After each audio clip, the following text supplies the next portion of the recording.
My guest tonight is an award-winning journalist who is the chief foreign affairs correspondent for NBC News and host of MSNBC's Andrea Mitchell Reports. Please welcome Andrea Mitchell.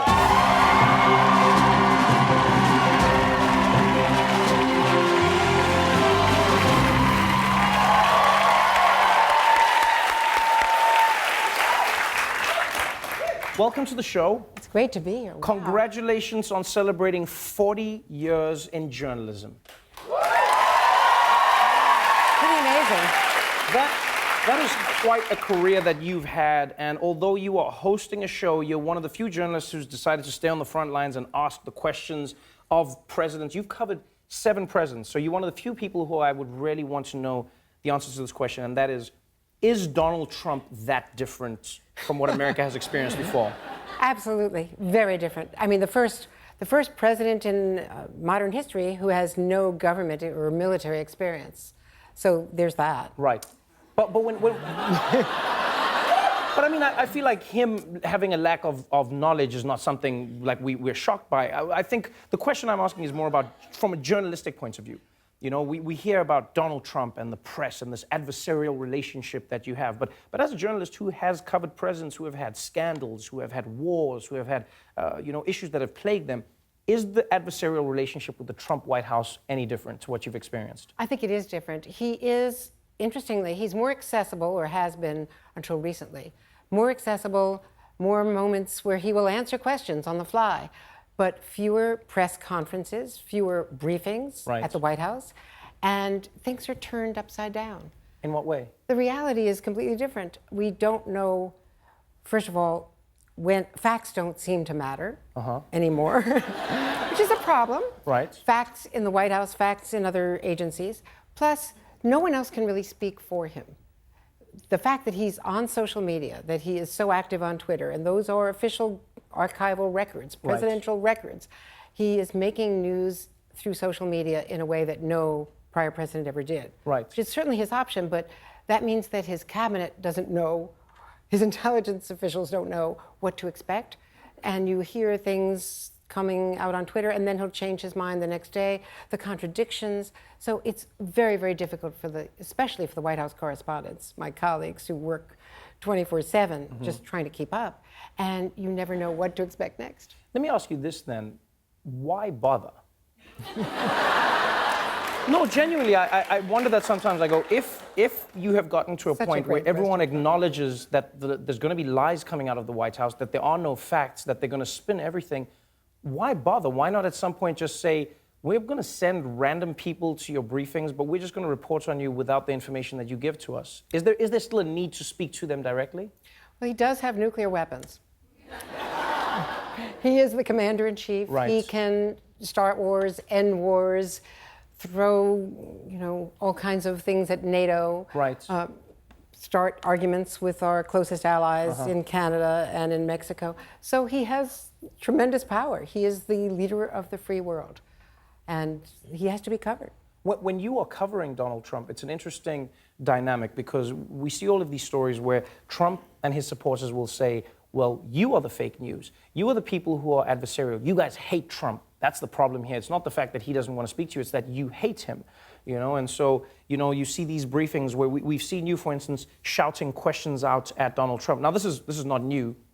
Journalists have shouted questions at presidents for a very long time. Exactly. But could it just be that Donald Trump says, hey, I don't like people shouting questions at me? That is rude. What should that part of the relationship be? Well, he sometimes welcomes it. So you never know, is he going to welcome a question? Does he want a question in the Oval Office? So my colleagues who are there every day, they shout questions because they often get answers. I mean, he's the first president that I can recall who wandered out to the North Lawn and engaged in a half hour of freewheeling questions and answers with the White House press corps one morning.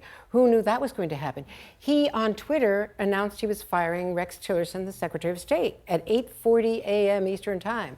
So you have to follow the Twitter feed. You have to be prepared for this. Right. So everything is topsy-turvy. I shouted questions at Ronald Reagan, and sometimes he would answer them, and sometimes he wouldn't.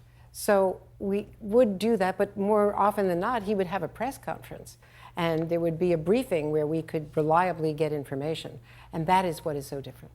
When you look at the rhetoric of a Trump campaign or a Trump rally, You see President Trump out there talking about the fake news, and he points at the back of the room, and the crowd boos. And a lot of people will say like, oh, this is just a little bit of it's a wrestling show. He's just playing the heel, and it's all fun and games. And then you had an incident of violence against a newsroom. You had journalists who were gunned down, and people said, well, this is part of the environment that Trump is encouraging. Do you feel that in some way Donald Trump is encouraging people to have a hateful relationship with the media? I don't connect the president at all with what happened at the Capitol Gazette in Annapolis. That was a horror, and it was completely, I would believe someone mentally deranged who went after that organization. So I don't think it's fair to blame him for that. But I do think that he has very deliberately set up the press as the enemy of the people. I don't feel that I am the enemy of the people, and it's not benign. I mean, this is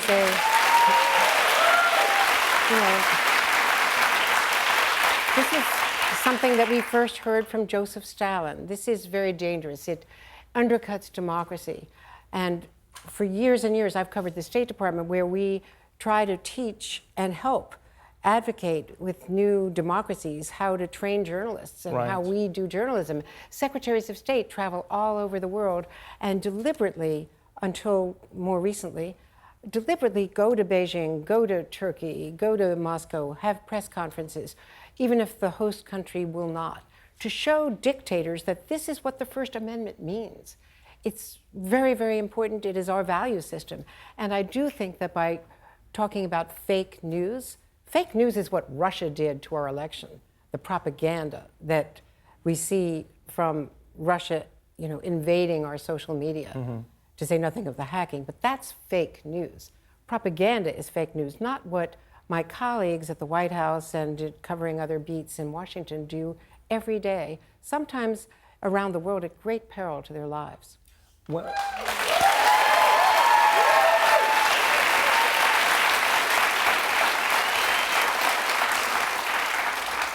when you're reporting on a story, one of the ultimate dilemmas that seems to face journalists these days is, do you present just the information to the audience, or do you tell them what the information means? Some journalists come from the school where they say you just say these are the numbers, these are the trade deals, this is what's happening, and the audience will figure it out. But some have argued that no, journalists need to be proactive and say, hey, Trump is messing up, or Trump, paid $12 billion for farmers because he created a trade war. Which side of this do you fall on? I have always, for decades, felt that we should just report what people say, but I do think more and more that we have to create the context. And it isn't new just with Donald Trump. I've always felt that we're not just reporting presidential announcements. They can post their announcements online now. We have to create the context, and we have to add value and tell what the history is. And this is the first time this has happened. And the president says this about Iran today, that he'll meet without preconditions, but this is what he just said. And this is what his Secretary of State is saying on the very same day. Here are the preconditions, as Mike Pompeo said today. So you have to give people enough information. That's what we can provide, is context. And we have to tell people what's happening, that a tariff is a tax by any other name, and that this is, in immigration, this is a self-created crisis at the border. And I think that is our job. Do you think in the 37 years you had to prepare for Donald Trump, there was anything that prepared you for him? Was there anything that you look back on and go like, oh, I'm glad that happened because it reminds me of this, or are you a complete newbie once again? I am such a newbie. This is unlike anything that we have ever experienced as reporters, and it's challenging us. We're hiring more investigative reporters. We're all throwing a lot at it. The newspapers are, we in television are, online, and this is a big challenge for American media, and so far I think we're up to it. Thank you so much for being on the show. Congratulations again. Andrea Mitchell reports as weekdays at noon Eastern on MSNBC. Andrea Mitchell, everybody.